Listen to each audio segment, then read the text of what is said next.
ఈ వారం రిలీజ్ అయిన సినిమాల్లో రవితేజ, మిస్టర్ బచ్చన్, రామ్ పోతినేని డబుల్ ఇస్మార్ట్ భారీ అంచనాలతో థియేటర్లోకి వచ్చాయి. అయితే ఈ రెండు సినిమాల్లో ఏది కూడా సాలిడ్ హిట్ అందుకోలేదు. రెండు కూడా మిక్స్డ్ టాక్ సొంతం చేసుకున్నాయి. ఫస్ట్ డే వసూళ్ల పరంగా కూడా ఆశించిన స్థాయిలో రాబట్టలేకపోయాయి. అయితే ఈ రెండు సినిమాల్లో డే 1 పై చేయి ఎవరిది అంటే డబుల్ ఇస్మార్ట్ దే అని ట్రేడ్ లెక్కలు చెబుతున్నాయి.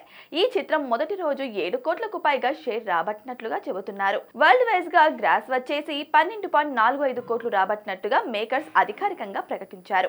దాదాపు 50 కోట్ల బ్రేక్ ఈవెన్ టార్గెట్ తో రిలీజ్ అయిన ఈ మూవీ బ్రేక్ ఈవెన్ సాధిస్తుందా లేదా అన్నది ఆసక్తికరంగా మారింది. ఇస్మార్ట్ శంకర్ సినిమాకు సీక్వెల్ గా తెరకెక్కిన ఈ సినిమాను పూరి జగన్నాథ్ తెరకెక్కించగా కావ్య థాపర్ హీరోయిన్ గా నటించింది. ఇక మిస్టర్ బచ్చన్ మొదటి రోజు వచ్చేసి 5.5 కోట్ల వరకు షేర్ రాబట్టినట్లుగా ట్రేడ్ వర్గాల టాక్. తెలుగు రాష్ట్రాల్లో 4.5 కోట్ల షేర్ కలెక్షన్ దక్కించుకున్నట్లు సమాచారం.